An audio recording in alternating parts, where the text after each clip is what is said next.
Halo guys, kembali bersama gue aja si netizen yang suka ngebahas bola. Ya, teman-teman, gue mau membahas soal kasus Elkan Bagot ya, yang akhir-akhir ini lagi rame banget katanya nggak akan dipanggil oleh pelatih Patrick Kluivert ya, dimana dia katanya ingin fokus untuk di klubnya di Blackpool.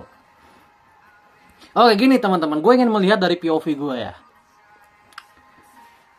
Gue bermain Football Manager itu 14 tahun kurang lebih ya. Gue tuh tidak pernah melihat dalam karir Football Manager, balik lagi nih karir Football Manager ya. Gue tidak pernah melihat ada pemain yang sudah menolak terlebih dahulu sebelum ada pemanggilan. Ini kan pemanggilan masih belum ada kan. Tapi ada pemain yang menolak itu gue ragu sih. Terus terang. Makanya ini menurut gue adalah narasi yang cukup kontroversial. Dimana Elkan Bagot ingin fokus di klubnya Blackpool. Karena gini.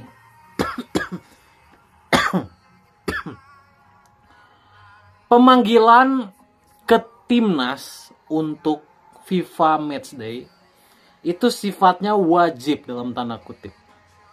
Wajib itu dalam artian apa? Liga-liga teratas terutama itu banyak yang diliburkan karena FIFA Matchday. Liga-liga yang sudah proper itu sudah pasti diliburkan untuk FIFA Matchday. Kenapa? Karena FIFA Matchday itu paling penting. FIFA Matchday itu sangat penting. Dan kalau ada penolakan sebelum taruhlah sebelum ada pemanggilan, ini aneh sih. Ditambah Elkan Bagot ini kan bermasalah dengan pelatih sebelumnya, dengan Sintayong. Jadi bukan dengan Patrick Kluivert dan tim. Ini menambah keanehan gue. Kok bisa ada yang bisa menyebutkan kalau Elkan Bagot ini sudah pasti tidak akan berada di timnas? Gue ingin meluruskan ini aja ya. Kita jangan terjebak dengan narasi yang keliru. Kalaupun seandainya nanti Elkan Bagot memang tidak dipanggil, gue rasa narasinya bukan karena dia ingin stay di tim, tapi karena memang Elkan mungkin secara kualitas tidak memenuhi standarnya Patrick Kluivert. Sesimpel itu aja.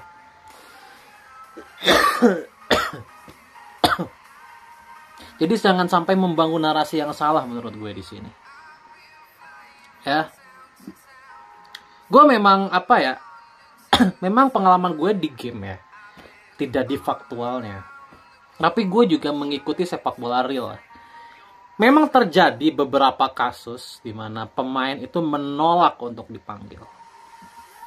Tapi itu pun kan kalau terkonfirmasi sudah dipanggil. Contoh kayak Thibaut Courtois, Belgia, dimana dia tidak dipanggil di ajang sebelumnya, tapi kan itu udah ada pemanggilan dulu dari tim pelatih, baru terjadi penolakan. Joel Matip, mantan pemain Liverpool,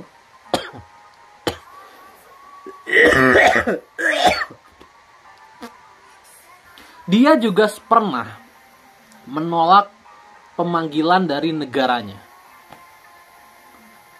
Tapi ada pemanggilan dulu.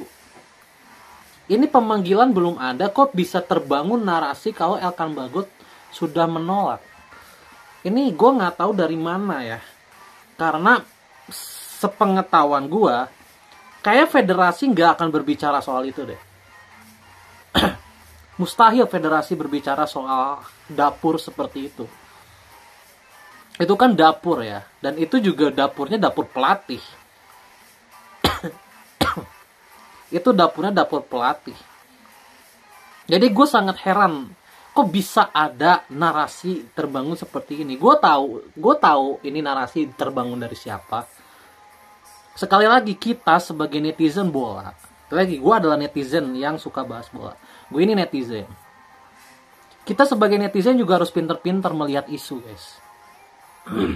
Jangan sampai karena sepak bola ini sekarang adalah ruang yang seksi, ya, sepak bola ini adalah ruang yang seksi di publik Indonesia. Kemudian narasi-narasi ini menjadi liar gitu. Menjadi banyak narasi-narasi liar yang terjadi di sepak bola Indonesia. Jangan sampai seperti itu, guys. Kita harus jauh lebih pintar lah sebagai netizen. Harus bisa menangkap mana yang benar, mana yang keliru gitu ya. Jadi kayak gitu, guys. Gue tuh makanya gue tuh setelah narasi ini gue lihat ya di sosial media gue banyak gitu ya. Terus gue cari sebenarnya ini dari siapa infonya. Apakah PSSI atau Elkan Bagot sendiri sudah berbicara, dan gue nggak menemukan apapun.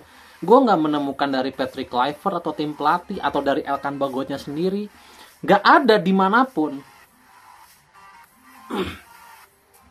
Ya, kata-kata itu tidak ada dimanapun.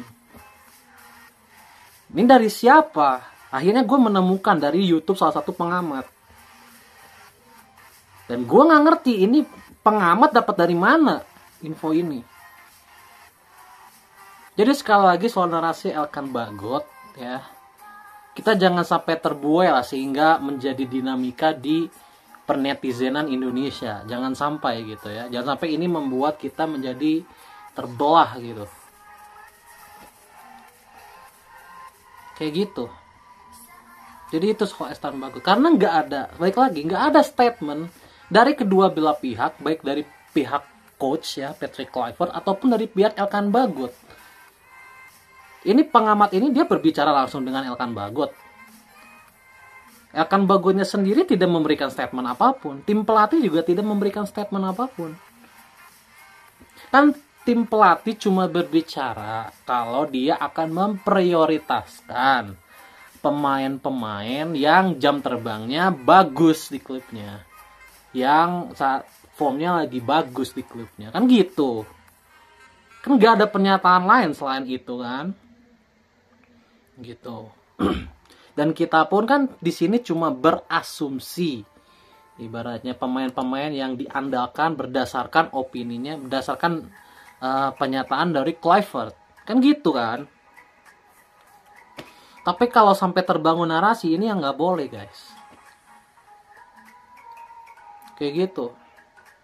Karena ini akan mengganggu hubungan dari Elkan Bagot dengan timnas ataupun dari Kluivert dengan Elkan Bagotnya itu sendiri. Jadi kalau isu ini sampai terlalu liar dan berkembang, itu bisa mengganggu kedua belah pihak. Jadi dimohon untuk netizen jangan terlalu mengembangkan isu yang tidak pasti ini gitu. Kayak gitu. Gue juga udah lihat lah ada beberapa pengamat yang sadar gitu ya kalau ini tuh isu yang masih gantung. Jadi jangan terlalu dibesarkan pada akhirnya. Gitu. Dan kita pun ya ibaratnya mereka pun sebagai pengamat juga jangan mengungkapkan narasi yang tidak pasti gitu loh. Yang menyebabkan kebingungan di antara supporter timnas. Nyari view tuh jangan kayak gitulah. Gitu loh. Cukup membingungkan terus terang. Jadi itu yang ingin gue sampaikan di sini guys soal kasus Elkan Bagot.